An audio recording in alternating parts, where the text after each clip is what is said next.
To Labour matters, where the Labour leaders in Ogun State are calling on the federal government to consider the plight of public workers, increase the productivity level of workers if there would be any meaningful development in the country. This call became imperative following the approval of a 114% increase in the salaries of elected politicians by the Revenue Mobilization, Allocation and Fiscal Commission. Correspondent John Felix reports. The news of the 114% increase in the salaries of elected politicians has not gone down well with Nigerians who are still trying to come to terms with the effect of the fuel subsidy removal, the proposed increase in electricity tariff, among other policies of government.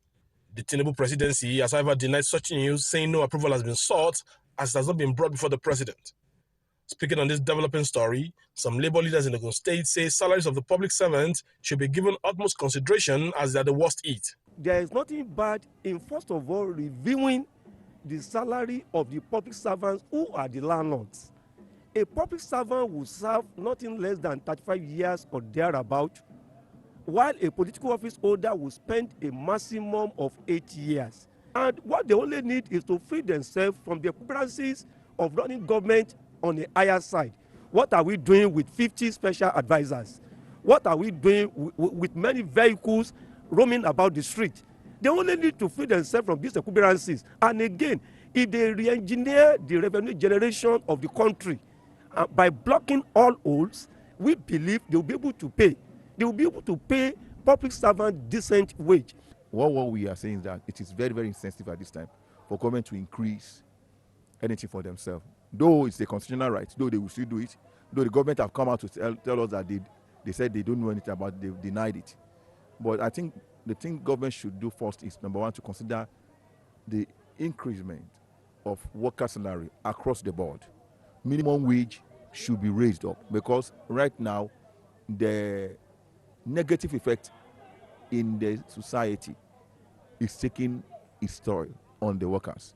On ways out, these Labour leaders want government to increase productivity, boost revenue generation, and honor agreements made.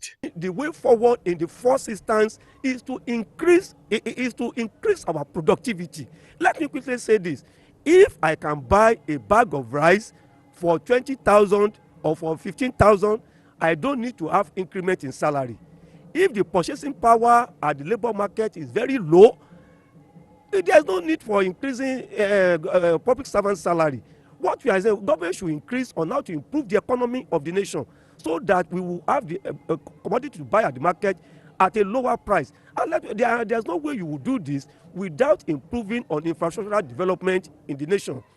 If we have constant electricity supply, definitely the cost of production in most companies will be reduced. The joint negotiation meeting that they're having with the labor, there should be a kind of memorandum to be signed by all the state governors, that whenever they agree that they want to increase the minimum wage, all state governors should also agree with it. That is the only thing that can help the worker, because in the past, when federal increased their minimum wage, we discovered that some state governments will not do it. So we want it to be unified, because the same thing they are buying in Abuja, same thing they are buying in Ogun State.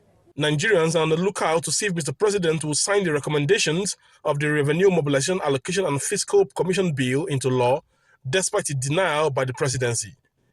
From Abeokuta, the Ogun State capital, John Felix reporting for Galaxy Television News.